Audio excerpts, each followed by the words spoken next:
নিরামিষ চাল কুমড়োর তরকারি। মাঝারি সাইজের চাল কুমড়ো নিয়ে সুন্দর করে টুকরো করে নিলাম।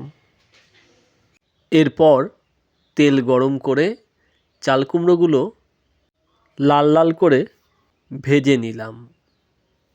মশলার উপকরণগুলো হলো 2 চামচ পোস্ত, 2 চামচ কালো সর্ষে, 2 চামচ সাদা সর্ষে, 5-6 পিস গোটা কাজু, 2 চামচ চাল মগজ, আর সাথে গোটা গরম মশলা। অন্যদিকে একটা টমেটো, 2-3টে কাঁচা লঙ্কা আর আদা নিয়ে নিলাম। এরপর এক এক করে মশলাগুলো বেটে নিলাম।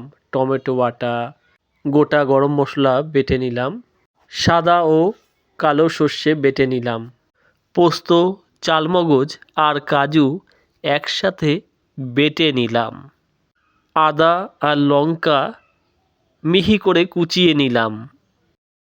এরপর তেল গরম করে 5 ফোড়ন, তেজপাতা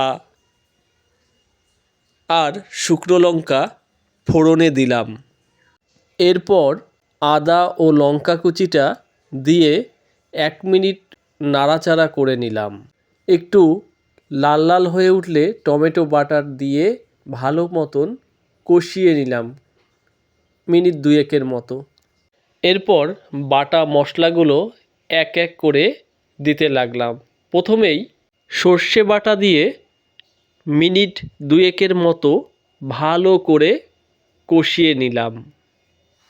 একটু লাল লাল হয়ে উঠলে তার মধ্যে কাজু, পোস্ত, চালমগজ বাটা দিয়ে মিনিট 2-1 মতো নাড়তে লাগলাম।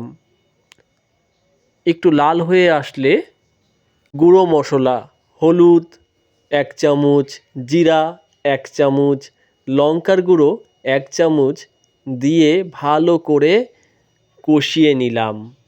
কষানো মশলা থেকে যখন তেল ছাড়তে আরম্ভ করলো তখন স্বাদ মতো নুন আর স্বাদ মতো চিনি দিয়ে নাড়তে লাগলাম।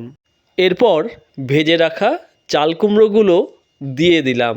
ভালো করে নাড়াচাড়া দিয়ে 10 মিনিটের জন্য ফুটতে দিলাম। নামানোর আগে বেটে রাখা গরম মশলা দিয়ে একটু নাড়াচাড়া দিয়ে নিলাম এবং মিনিট 2-1 মতন ঢেকে রাখলাম। ব্যাস রেডি আমার নিরামিষ চাল কুমড়োর তরকারি। অবশ্যই কমেন্ট করে বলো কেমন হয়েছে। ভালো লাগলে অবশ্যই শেয়ার করে দিও। ধন্যবাদ সবাইকে।